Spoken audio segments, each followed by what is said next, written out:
everybody. Thanks for watching. I'm Chris. It's time to start thinking about fantasy championships. I also think it's time to be thinking about whether young players are actually pretty good. And so I thought for today's show, I'd look at some film for a couple of young players, a couple of first-round rookies from this past NFL draft who are coming off of big Week 12s. We're heading into December. Can we trust them, and what will they be going forward? I've got you Sony Michel. I've got you Baker Mayfield. Let's get to it. We'll start with Michel. When he's been healthy, very clearly, workload has not been a problem. By Week 7, we had quickly approached the point where considering James White and RB1 was looking dumb, but then Michel hurt the same knee that he had a scope on in August. He missed 2.5 games, came back Week 10, didn't play much, but after New England's bye, Sunday against the Jets, we were right back to the kind of workload that could make Michel a league winner in December. At some point, I think the temptation is just to say, I don't care what he is as a player.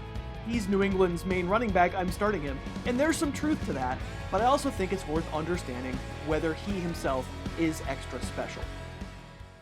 Hey, a quick break to say thank you to our sponsor this week. It's Quip, the makers of my new electric toothbrush. It is the Tesla of toothbrushes. It really is. It's an innovation compared to my old electric toothbrush that had a charger, and you had to plug it in, and it was all over the vanity in the bathroom. This is all Quip is. The charger is in the head. When you replace the head, you replace the charger.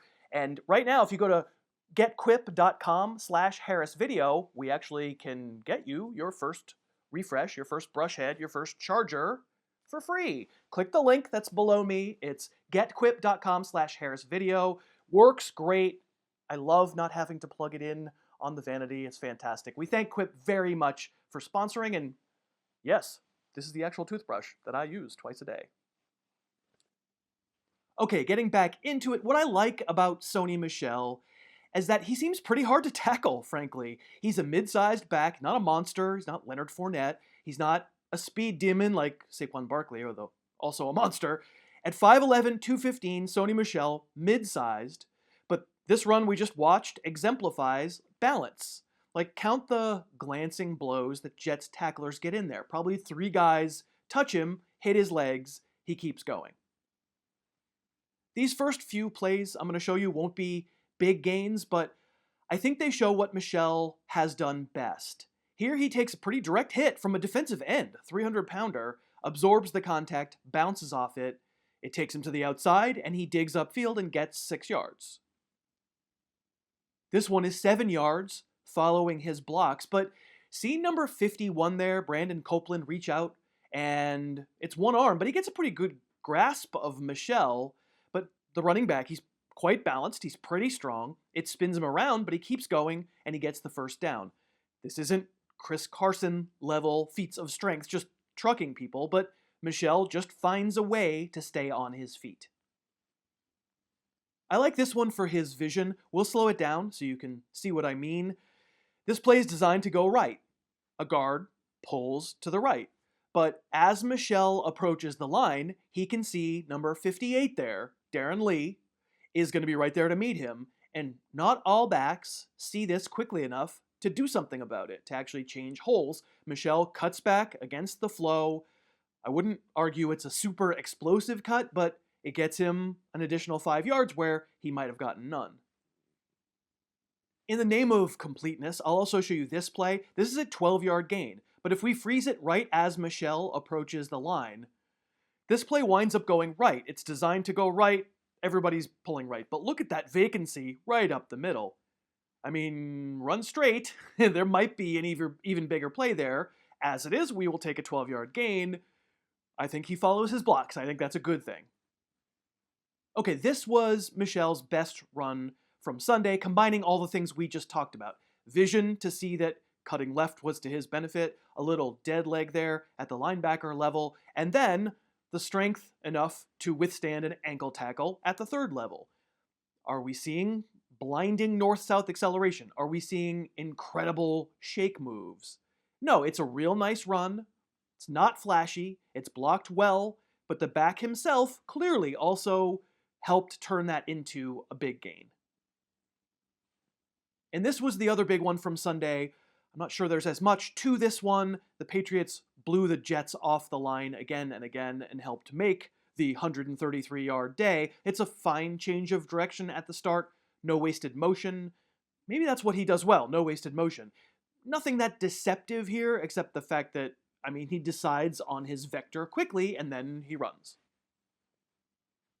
So what I said at the start, it probably is the most applicable thing here. Start your Patriots running back, right? We've seen that turn into fantasy glory in December before, and I'm not going to say anything to contradict that. Is Sony Michel destined for superstardom? I don't know. I think maybe some of what he's doing well in these runs is subtle, and we're picking it up when we're watching them over 2, 3, 4 times, and I like that. I think he's good in all areas. I think back to something that Scott Pianowski said on my podcast this week. By the way, I have a podcast. Search out Harris Football. I think you like the podcast if you haven't listened to it yet. But Scott said, when you take a running back in the first round, shouldn't he look like he's just an extreme talent? Saquon Barkley. You watch him play and you go, clearly a first-round talent. Are we seeing that from Sony Michel at this point? I would argue almost certainly not. I would also argue he's had a knee procedure and maybe he's not himself. If this is exactly what he is, I'm starting him, no question. But I have a concern that there could be a game flow where you don't have to go to him because he's not that great, and maybe a couple times in December, James White winds up bumming you out a little bit. All right, I promised some Baker Mayfield talk. Let's watch really, really good outing this week against the Bengals. So I don't really care that much about statistics as a measuring tool of whether a quarterback plays well. These top-line numbers from Mayfield in his past 2 games, sandwiched around a bye, fine. Good completion percentage, low volume, and touchdowns. And that and a quarter will buy you something that costs a quarter.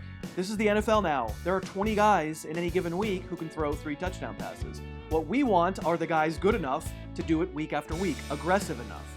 So we have to look beyond these numbers, and let's look at the Bengals film from Sunday. Let's just start with the basics. This is designed for Duke Johnson out of the slot.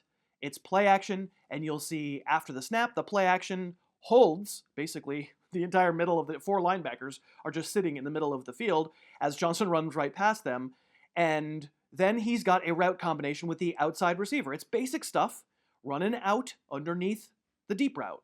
But the important thing is Mayfield executes it, takes the shot. I think that's basic by NFL standards strategy-wise, but not every quarterback hits it perfectly. That's probably 30 yards in the air. It's pretty good. Or this one, this is a cover 2 look from the defense. This is telegraphed as zone, and Mayfield knows that he wants Antonio Callaway out of the slot. He's going to run a post from the right side there. Good play design. And the outside receiver runs a stop. Callaway runs the post. Mayfield's job is to make number 40 there, Brandon Wilson, freeze, and that will open up the window to Callaway. So he gives a little pump to the outside guy, and his window is wide open for Callaway. Solid stuff. Clean pocket. Very good precision from Mayfield. Is he always perfect? No, but even in missing these next 2 throws that I'll show you, trying to hit Jarvis Landry on deep outs, essentially the same play across 2 different games. Listen, I think Mayfield is showing off capable arm strength and trying to pressure a defense with throws that go beyond Marcus Mariota, checking everything down 15 times a game. Like, stick that deep out, and he doesn't in these 2 throws, but if you do, you make it hard to defend the full field. These are attempts that a lot of young quarterbacks are programmed not to take. I like that Mayfield, in his swashbuckling way, is willing. Here's a deep out that they hit, and on this one, the Bengals do get some pressure, and here's where Mayfield really does what we remember from college. He adds something different. It's where Russell Wilson comparisons start coming in. Tyrod Taylor's problem is that he has a harder time keeping his eyes downfield once things break down. And as you can see on this play, this is brilliant. It's a perfect throw after having the pocket break down. It's a deep out. It's a throw made on the move. Couldn't possibly have been done better. Just as another example of the pocket breaking down, this is going back to the Falcons game, week 10. Same thing, keep your eyes downfield, avoid the mess, take your shot. I'm not sure what the deep safety is doing here, but he chose the wrong guy. And Mayfield knew, okay, I've got my guy running with one defender and he's out in front of him, so I can extend this play and it's a touchdown. Going back to this Sunday, things break down a little here again. This time, he's able to see, oh, okay, my guy has gotten behind the linebacker, so I'll flip it up there with a little playmaking touch. Perfect throw. Again, I would say Russell Wilson-esque. Now, does playing schoolyard football sometimes bite Baker Mayfield? Of course it does. And the more desperate he is, the more down the Browns are, the more pressure teams get on him, things speed up. And like for a lot of quarterbacks, but certainly for a lot of rookie quarterbacks, he'll make mistakes. That's what players like Wilson, who can escape like this, players like Deshaun Watson, these guys who have the ability to look downfield while somehow keeping plays alive, this is what they have to learn, that defenders lurk, that they have great instincts, that they're so fast compared to what you're used to. They can surprise you and bad stuff can happen.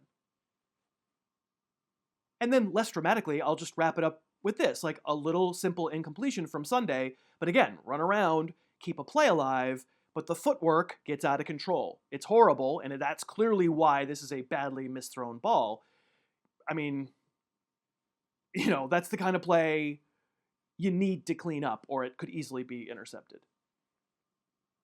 I think the Browns picked a winner. I am pro Baker Mayfield. Am I pro Baker Mayfield for your fantasy playoffs? I can see it working, but I worry that there's a stumble here or there because when the Browns are ahead, their plan, or if they're in games, their plan doesn't seem to be to throw the ball that much. They're very comfortable with Mayfield throwing it 25 times. And when they've been behind in games, that's when he's rushed it and made big mistakes. So I think no. Is he going to be a top 10 fantasy quarterback for me the rest of the year? He's probably not. But as the face of the franchise, as a future potential QB1 for fantasy, and maybe as a somewhat lesser Russell Wilson, let's hope Mayfield can stay healthy. But if he can, I think the Browns have found their man. Thanks so much for watching. Please, please, please smash that like button, write a comment, tell us who else you'd like to see us review film on, and of course, best of all, please subscribe to our channel and then click that little bell above the subscribe button and you'll be notified whenever we post a new video.